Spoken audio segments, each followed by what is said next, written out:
तो good evening मित्रों, आप सब कैसे हो। आई होप आप सब बहुत ही अच्छे होंगे। मुझे थोड़ी सर्दी हो गई है तो आवाज़ में फ़र्क आ सकता है, तो आप लोग थोड़ा एडजस्टमेंट कीजिएगा। और इसी वजह से क्लासेस भी थोड़ा स्लो आ रही हैं। जैसे ही मेरी तबीयत थोड़ी ठीक हो जाती है तो क्लासेस की स्पीड बहुत ज़्यादा बढ़ा दी जाएगी। आज की ये जो आपकी क्लास है वो CUET PG एमएड एंट्रेंस के लिए है और आज के इस सेशन में हम प्रैक्टिस सेट को सॉल्व करेंगे। इससे पहले हम लोगों ने जो यूनिट 3 की थ्योरी पढ़ी हुई थी, यूनिट 3 की जो हमने थ्योरी पढ़ी हुई थी, उसी से संबंधित कुछ MCQ क्वेश्चंस हैं जिसे मैं आज सॉल्व कराऊंगा, जो आपके लिए बहुत ही हेल्पफुल होगा थ्योरी को समझने में, थ्योरी को क्लियर थ्योरी के कॉन्सेप्ट जो है उसको क्लियर करने के लिए। ठीक, तो आज जो ये MCQ मैं आपको सॉल्व कराऊंगा, यदि इसमें से आपको कोई क्वेश्चन बहुत अधिक समझ में नहीं आता है तो आप मेरी थ्योरी वाली क्लास देख लीजिएगा। चैनल के प्लेलिस्ट में जाइएगा। CUET PG MEd entrance theory की एक प्लेलिस्ट बनी है, उसमें मैंने थ्योरी को पढ़ाया है और थ्योरी को पढ़ाने के बाद मैं उससे संबंधित हर टॉपिक से संबंधित आपको प्रैक्टिस सेट भी कराने वाला हूं। तो आपके लिए यहाँ पे बहुत ही फ़ायदा है। मैं जो यूनिट आपको पढ़ाने वाला हूँ, मैंने आपको बोला था कि यूनिट 3 और 4 मैं आपको पूरा पढ़ा दूंगा, बाकी आप अपने से तैयारी करना। तो जो मैंने अपने ऊपर जिम्मेवारी ली है उसको मैं बहुत ही बेहतरीन ढंग से पढ़ाने वाला हूँ और पढ़ा भी रहा हूँ। मैंने थ्योरी पढ़ाना ऑलरेडी स्टार्ट कर दिया है, PYQ मैं आपको करा चुका हूँ और थ्योरी के ऊपर बेस्ड जो प्रैक्टिस सेट है टॉपिक बाय टॉपिक वो मैं करा रहा हूँ। आज जो हम लोग का टॉपिक है जिस पे कि हम लोग MCQ देखने वाले हैं वो हमारा है साइकोलॉजी, एजुकेशनल साइकोलॉजी,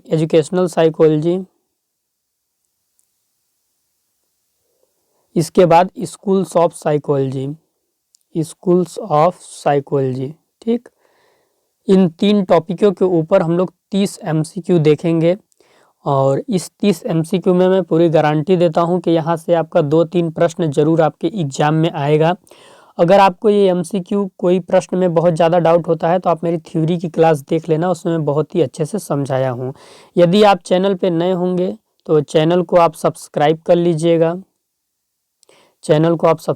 लीजिएगा, इस सेशन को लाइक कर दीजिएगा और इस सेशन को और भी जो CUET PG एमएड एंट्रेंस के अभ्यर्थी हैं, एस्पिरेंट्स हैं, उनके पास शेयर कर दीजिएगा। चलिए फटाफट आज के सेशन को स्टार्ट करते हैं। आज का जो पहला क्वेश्चन है वो है मनोविज्ञान सर्वप्रथम किसका अंग था। साइकोलॉजी सबसे पहले किससे जुड़ा हुआ था। साइकोलॉजी आपको पता होना चाहिए कि पहले इंडिपेंडेंट ब्रांच नहीं था, ये पहले किसी और चीज़ के अंदर आता था, बाद में इसको इंडिपेंडेंट ब्रांच बनाया गया। तो मनोविज्ञान सर्वप्रथम किससे जुड़ा था, दर्शन शास्त्र से जुड़ा था कि मानव शास्त्र से जुड़ा था कि समाज शास्त्र से जुड़ा था कि इनमें से कोई नहीं। तो आपका इसका सही आंसर हो जाएगा दर्शन शास्त्र। जो मनोविज्ञान था वो आपका दर्शन शास्त्र से जुड़ा था। दर्शन शास्त्र से अलग करने का श्रेय अरस्तु महोदय को जाता है। ठीक, चलिए मैंने एक आंसर आपको बता भी दिया क्योंकि दूसरा क्वेश्चन यही है। 16वीं शताब्दी में मनोविज्ञान को दर्शन शास्त्र से अलग करने का श्रेय किसे जाता है। ऑप्शन है अरस्तु, प्लेटो, डेकार्ट, सुकरात। तो अरस्तु महोदय को जाता है, जिसको हम इंग्लिश में एरिस्टोटल बोलते हैं।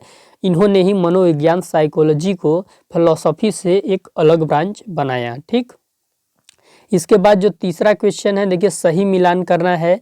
आत्मा का अध्ययन किसने कहा था, तो वाटसन ने कहा, एक सेकंड गलत, आत्मा का अध्ययन किसने कहा था, तो आत्मा का अध्ययन अरस्तु महोदय ने कहा था।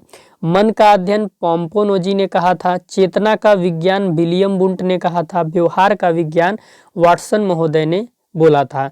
तो ए का आपका हो जाएगा बी और बी का आपका हो जाएगा डी, सी का आपका हो जाएगा ए और डी का डी का आपका हो जाएगा सी, BDAC, ए नंबर ऑप्शन आपका सही हो जाएगा।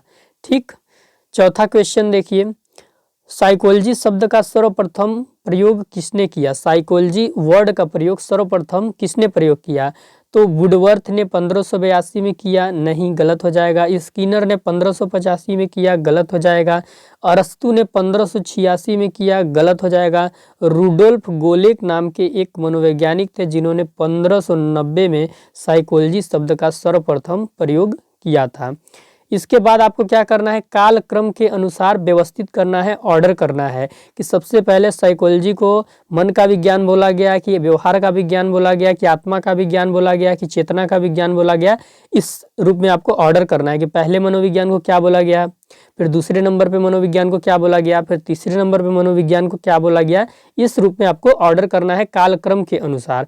तो आपको पता होना चाहिए कि 16वीं शताब्दी में सबसे पहले आत्मा का विज्ञान मनोविज्ञान को बोला गया था, तो आपका तीसरा सबसे पहले हो जाएगा। फिर 17वीं शताब्दी में उसे मन का विज्ञान बोला गया था, तो आपका 1 हो जाएगा। फिर इसके बाद 18वीं शताब्दी में चेतना का विज्ञान बोला गया, तो 4 हो जाएगा। और फिर 19वीं शताब्दी में उसे ये व्यवहार का विज्ञान बोला गया, तो 2 हो जाएगा। 3 1 4 2 आपका पहला आंसर इसमें सही हो जाएगा। ठीक, इसके बाद हम आगे बढ़ते हैं। अगला क्वेश्चन आपका क्या है, मनोविज्ञान की प्रथम प्रयोगशाला लैब कहाँ स्थित की गई थी? तो आपको एकदम रट लीजिएगा, ये क्वेश्चन आया था आपका CUET PG PYQ 2023 में। मनोविज्ञान की प्रथम प्रयोगशाला लिप्जिंग जर्मनी में 1879 में स्थापित की गई थी। किसके द्वारा की गई थी? तो विलियम वुंड के द्वारा स्थापित की गई थी। ये चीज़ आप याद रखिएगा। तो रूस गलत हो जाएगा, अमेरिका गलत हो जाएगा, फ्रांस भी आपका, ये तीनों गलत हो जाएगा। ठीक, इसके बाद अगला क्वेश्चन क्या है, अगला क्वेश्चन है भारत में प्रथम मनोविज्ञान की प्रयोगशाला किसने स्थापित की? डॉक्टर मनोहर लोहिया 1910 में, गलत। डॉक्टर सुंदरलाल पिचाई 1912, गलत। डॉक्टर NN सेन गुप्ता 1916, ये आपका सही हो जाएगा। डॉक्टर जगजीवन राम 1920 आपका गलत हो जाएगा। तीसरा वाला ऑप्शन आपका सही है। ठीक, इसके बाद आपका अगला क्वेश्चन क्या है, अगला क्वेश्चन है आपका अमेरिका में प्रथम मनोविज्ञान की प्रयोगशाला किसने स्थापित की? तो स्टेनली हॉल ने प्रथम मनोविज्ञान की प्रयोगशाला स्थापित की है। वही स्टेनली हॉल है जिन्होंने किशोरावस्था को क्या कहा था? तनाव और तूफान की अवस्था कहा था, कि जो एडोलसेंस का स्टेज है वो कैसा है? तूफान एवं तनाव का अवस्था है, इन्होंने ही बोला था। ठीक, तो ये चीज़ आप याद रखिएगा। फिर इसके बाद अगला क्वेश्चन क्या है, अगला क्वेश्चन देखिए आप, मनोविज्ञान की प्रकृति है, नेचर ऑफ साइकोलॉजी से क्वेश्चन है। मनोविज्ञान की क्या प्रकृति है? विज्ञान की तरह क्रमबद्ध, सुव्यवस्थित और प्रामाणिक है। तो देखिए, मनोविज्ञान की जब भी बात हो और उसमें फिर विज्ञान शब्द आ जाए तो मतलब वो वाला स्टेटमेंट आपका सही हो जाएगा, क्योंकि मनोविज्ञान क्या है आपका? एज अ साइंस ही है। वैज्ञानिक विधियां इसमें अपनाई जाती हैं, अवलोकन, ऑब्जर्वेशन, परीक्षण, एग्जामिनेशन, प्रयोग का स्वरूप विज्ञानमय होता है, तो ये दोनों तो सही हो जाएगा। तीसरा क्या है? विज्ञान की तरह इसमें भी सैद्धांतिक यानी थ्योरेटिकल व प्रयोगात्मक एवं प्रैक्टिकल दोनों पक्ष होते हैं, ये भी सही हो जाएगा। इसमें भी सत्य की खोज होती है, व्यवहार संबंधी नियमों और सिद्धांतों की विवेचना की जाती है, ये भी सही हो जाएगा। यानी चारों ऑप्शन आपका इसमें क्या है? सही है। चारों ही आपके नेचर ऑफ साइकोलॉजी है। ये इसलिए ऐसा MCQ मैंने बनाया ताकि आपको नेचर ऑफ साइकोलॉजी याद हो जाए। विज्ञान की तरह क्रमबद्ध होती है, सुव्यवस्थित होती है, प्रामाणिक होती है।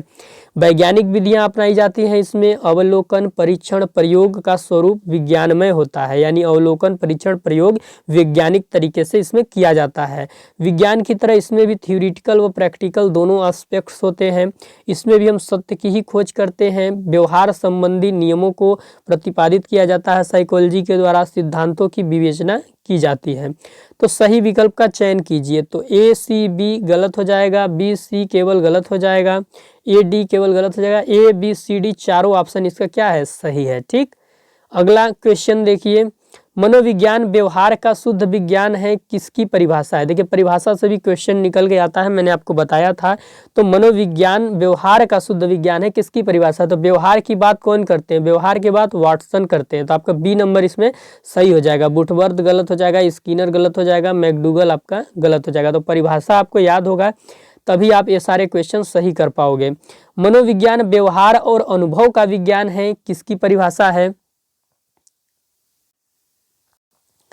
तो मनोविज्ञान व्यवहार और अनुभव दोनों का विज्ञान है, किसने कहा था? मैकडूगल ने कहा था? नहीं, वाटसन ने सिर्फ व्यवहार का विज्ञान कहा था, तो ये भी गलत हो जाएगा।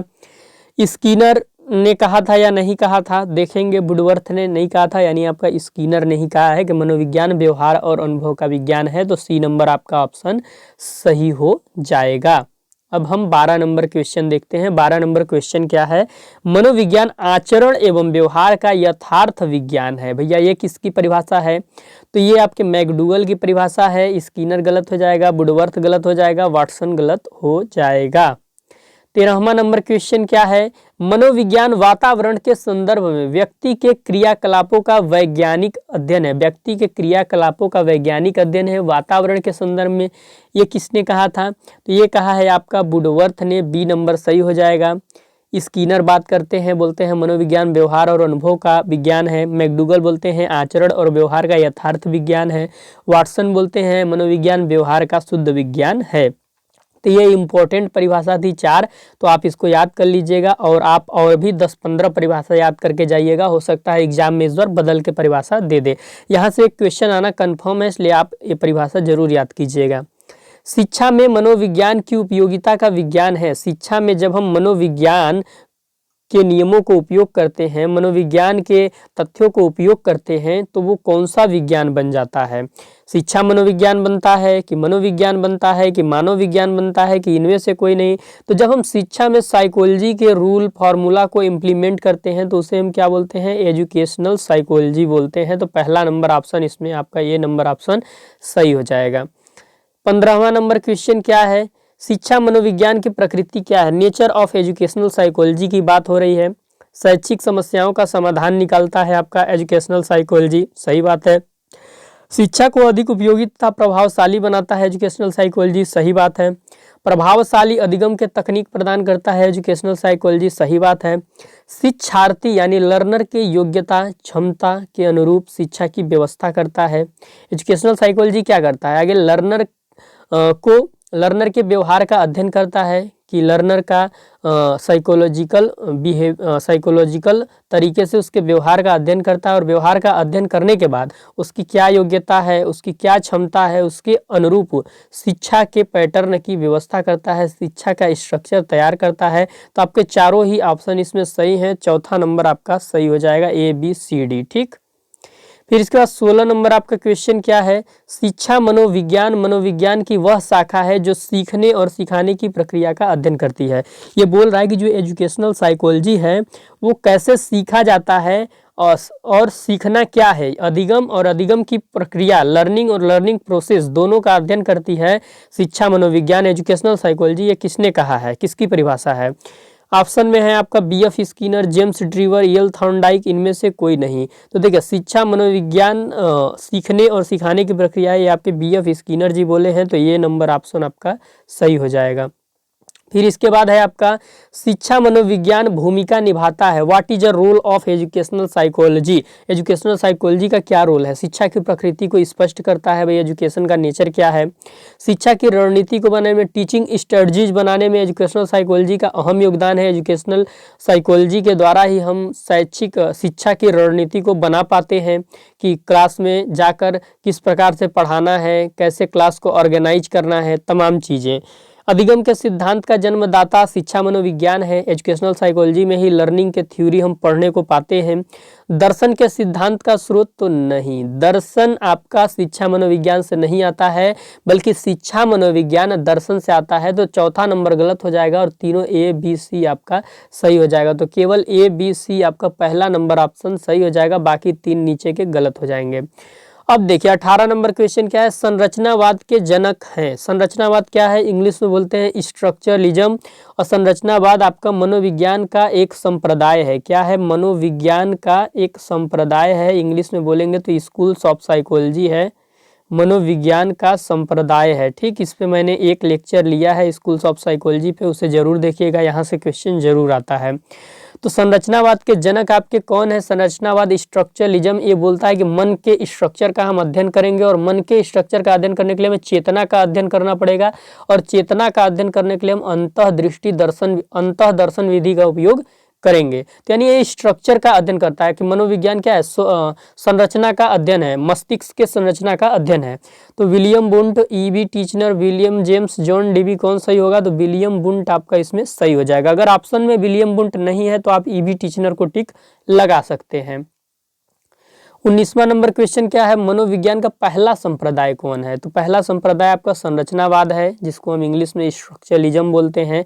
प्रकार्यवाद नहीं है, व्यवहारवाद नहीं है, मनोविश्लेषणवाद नहीं है। ठीक, फिर इसके बाद मनोविश्लेषणवाद के जनक कौन है? मनोविश्लेषणवाद को इंग्लिश में हम बोलेंगे एनालिटिकल, साइको एनालिटिकल। ठीक ना, साइको एनालिटिकल बोलेंगे। मनोविश्लेषणवाद में आपको पढ़ना होता है इड, ईगो, सुपर ईगो। तो मनोविश्लेषणवाद में आपको चेतन मन, अचेतन मन, अर्धचेतन मन के बारे में पढ़ना होता है। मनोविश्लेषणवाद से संबंधित आपके सिगमंड फ्रायड हैं, इसके जनक भी बोले जाते हैं। तो ये अब्राहम मैस्लो गलत हो जाएगा, मैक्स वर्दीमर गलत हो जाएगा, जेएम ब्रूनर गलत हो जाएगा। आगे देखिए क्या क्वेश्चन है, ड्रीम एनालिसिस, मिस प्रोनाउंसिएशन यानी कि उच्चारण करते वक्त जबान का फिसल जाना, भूलना जैसी चीज़ों का अध्ययन किस मनोविज्ञान के संप्रदाय में की गई थी? तो ड्रीम एनालिसिस आपका मन से संबंधित है, मिस प्रोनाउंसिएशन भी मन से संबंधित है, भूलना भी मन से संबंधित है। तो ये तीनों चीज़ों पे बात आपके मनोविश्लेषणवाद में इसका अध्ययन सिगमंड फ्रायड ने किया था। तो चौथा नंबर आपका सही हो जाएगा, डी नंबर ऑप्शन सही हो जाएगा। तो स्कूल्स ऑफ साइकोलॉजी आपको डिटेल में पढ़ना होगा, क्योंकि अंदर से यदि क्वेश्चन एग्जाम में दे दिया तो आप नहीं कर पाओगे। आत्मसिद्धि, सेल्फ एक्चुअलाइजेशन या हाईएस्ट पोटेंशियल की बात मनोविज्ञान के किस संप्रदाय में की गई थी? तो आपको पता होगा कि हियरार्की का एक थ्योरी है, नीड्स ऑफ हियरार्की, आवश्यकता का सिद्धांत में आपका 5 स्टेज की बात की गई है। एक पिरामिड दिखाया गया है जिसमें कि सेल्फ एक्चुअलाइजेशन सबसे ऊपर आता है। तो आत्मसिद्धि यानी हाईएस्ट पोटेंशियल या सेल्फ एक्चुअलाइजेशन की बात आपका मानवतावाद में की गई है, ह्यूमनिज्म में की गई है। ये भी आपका मनोविज्ञान का एक संप्रदाय है। इसके जनक आपके अब्राहम मैस्लो हैं। ठीक, स्कूल्स ऑफ साइकोलॉजी वाला मेरा लेक्चर आप देख लीजिएगा, मैंने सारे स्कूल्स ऑफ साइकोलॉजी को डिटेल में पढ़ाया हुआ है। ठीक, इसके बाद अगला क्वेश्चन है, रचनावाद कंस्ट्रक्टिविज्म के जनक कौन है? तो रचनावाद की बात सबसे पहले जिन्होंने की थी वे जीन पियाजे थे। जीन पियाजे का आपका संज्ञानात्मक विकास का सिद्धांत भी है, जिसमें ये कहते हैं कि बच्चा क्या है, निर्माण करता है। बच्चा क्या है, निर्माण करता है, उसको हमें इन्वायरमेंट देना है, वो रचना करके सीखता है। ठीक, मैं इसको थोड़ा और डिटेल में आपको समझा देता हूँ, एक सेकेंड आप रुकिएगा। हाँ, इसमें देखिए क्या बोलता है कि इसमें जीन पियाजे जी क्या बोलते हैं कि बच्चा एक्टिविटी नॉलेज को कंस्ट्रक्ट कर सकता है, बच्चा सक्रिय रूप से ज्ञान का निर्माण कर सकता है। अर्थात बच्चे को आप यदि एक्टिविटी करने का मौका देंगे तो वो नॉलेज को कंस्ट्रक्ट करेगा, नॉलेज को निर्माण करेगा अपने संज्ञान के माध्यम से। ठीक, ये ऐसा बोलते हैं। तो इसके जनक आपके जीन पियाजे हैं। बाकी यदि हम बात करें कि वाइगोस्की, ब्रूनर, तो ये दोनों इसके समर्थक हैं। क्या है, ये दोनों इसके समर्थक हैं। मिलर आपका गलत हो जाएगा इसमें। ठीक, अगला क्वेश्चन है हमारा, गेस्टाल्टवाद के जनक कौन है? ये आपका PYQ 2023 में आया था CUET PG में, मैक्स वर्दीमर या इंग्लिश में बोलेंगे तो वर्थाइमर बोलते हैं। ठीक ना, तो ये आपका पहला नंबर वाला सही हो जाएगा। कोहलर, कोपका, कर्ट लेविन, ये तीनों इसके क्या थे, समर्थक थे, सहयोगी थे कह लीजिए। ठीक, तो ये चीज़ आपको ध्यान में रखना है। गेस्टाल्ट का अर्थ क्या होता है? समग्र रूप, होल, आंशिक रूप, पार्शियल फॉर्म, ए व बी दोनों, इनमें से कोई नहीं। तो गेस्टाल्ट का अर्थ होता है समग्र रूप, होल। ये चीज़ आप याद रखिएगा। प्रकार्यवाद के जनक कौन है? प्रकार्यवाद को इंग्लिश में हम फंक्शनलिज्म बोलते हैं। ये कहता है, ये मनोविज्ञान का संप्रदाय ये बोलता है कि जो मन या मस्तिष्क है इसका संरचना कैसा है ये छोड़िए, ये कार्य कैसे करता है, साइकोलॉजी के अंदर हम इस चीज़ का अध्ययन करते हैं। ये यानी कि कार्य पर, फंक्शन पर फोकस करता है। तो प्रकार्यवाद के जो आपके जनक हैं मैं बता दे रहा हूँ कौन है, बस एक सेकेंड, मुझे याद है फिर भी मैं देख ले रहा हूँ। आपका हो जाएगा प्रकार्यवाद यानी फंक्शनलिज्म के जनक हैं विलियम जेम्स। ठीक, विलियम जेम्स। जॉन डीवी शायद इस पे समर्थक रहे हैं या इसमें काम किए हैं, वो भी मैं देख ले रहा हूँ, एक सेकेंड आपका, आप थोड़ा मुझे समय दे दीजिए। कौन सा है? प्रकार्यवाद है। हाँ, जॉन डीवी इसके मतलब कि फंक्शनलिज्म पे थोड़ा बहुत काम किए हैं, तो इसके समर्थक कहे जाएंगे। बाकी ये दोनों आपका गलत है। ठीक, अगला क्वेश्चन क्या है? मानवतावाद के जनक कौन है? मानवतावाद के जनक अब्राहम मैस्लो हैं। इन्होंने आवश्यकता का सिद्धांत भी दिया हुआ है। तो ये चीज़ हम पढ़ेंगे आगे जाके। बाकी ये तीनों गलत हैं इसमें। ठीक, पहला नंबर ऑप्शन सही हो जाएगा। प्रिंसिपल ऑफ साइकोलॉजी किसकी पुस्तक है? तो विलियम जेम्स की पुस्तक है। मार्गरेट बासवर्न की पुस्तक में बता रहा हूँ कौन है, बस आप एक सेकंड रुक जाइए। हाँ, ये जो मार्गरेट वासबर्न है, इनकी पुस्तक का नाम है द एनिमल माइंड। क्या पुस्तक का नाम है? The animal mind. बाकी ये बहुत ही फेमस पुस्तक है, principle of psychology, William James की है। ठीक ना, विलियम जेम्स की है। सिगमंड फ्राइड गलत हो जाएगा, इनमें से कोई नहीं होगा। तो ये चीज़ आपको ध्यान में रखनी है। सिगमंड फ्राइड की जो पुस्तक है उसका आप नाम नोट कर सकते हैं यदि करना चाहेंगे तो। Analysis of interpretation of dream. क्या है?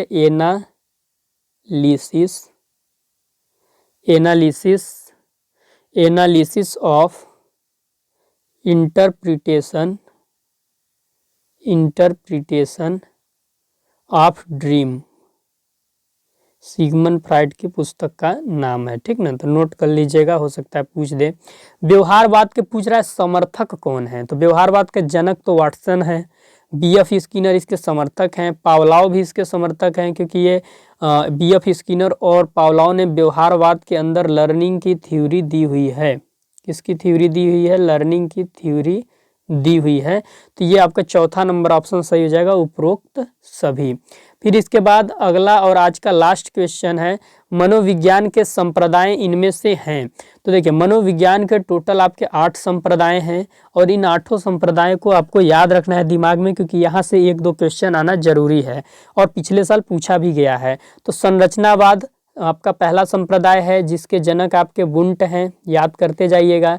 प्रकार्यवाद, जिसको हम फंक्शनलिज्म बोलते हैं, इसके जनक आपका विलियम जेम्स हैं।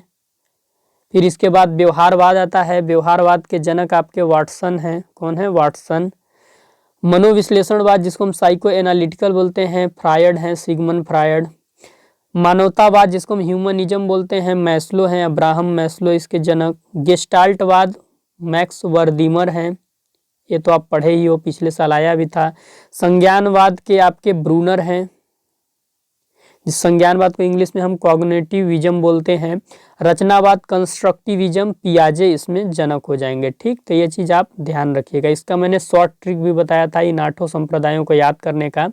तो मनोविज्ञान के संप्रदाय इनमें सारे हैं। ये ऑप्शन मैंने ऐसा इसलिए बनाया था कि आपको 8 संप्रदाय और उसके जनक के नाम याद हो जाएं। ठीक, तो इसका जो ऑप्शन होगा वो चौथा नंबर ऑप्शन सही हो जाएगा, ABCD। तो कमेंट करके बताइएगा कि ये प्रैक्टिस सेट आपको कैसा लगा। अगर अच्छा लगा होगा तो ऐसे ही हम हर टॉपिक पे आपको प्रैक्टिस सेट थ्योरी के बाद करा देंगे, ताकि आपको अच्छे से रिवीजन भी हो जाए। ठीक, और मैं पूरे गारंटी के साथ कह सकता हूँ कि इस प्रैक्टिस सेट से 3 से 4 क्वेश्चन आपके एग्जाम में ज़रूर पूछे जाएंगे। तो आप यहाँ से तैयारी कीजिए। जो मैं यूनिट आपको पढ़ाने वाला हूँ 3 और 4 साइकोलॉजी का पार्ट, वो बहुत ही अच्छे से मैं आपको प्रिपरेशन यहाँ से करा दूंगा। इससे रिलेटेड आपका ऐसे बहुत कम क्वेश्चन होंगे जिनको आप एग्जाम में सॉल्व नहीं कर पाइएगा। तो बने रहिए। अगर आपको ये सेशन अच्छा लगता है तो इस चैनल को सब्सक्राइब कर दीजिएगा, सेशन को लाइक कर दीजिएगा, और सेशन को एक बार ज़रूर शेयर कर दीजिएगा। कमेंट करना मत भूलिएगा।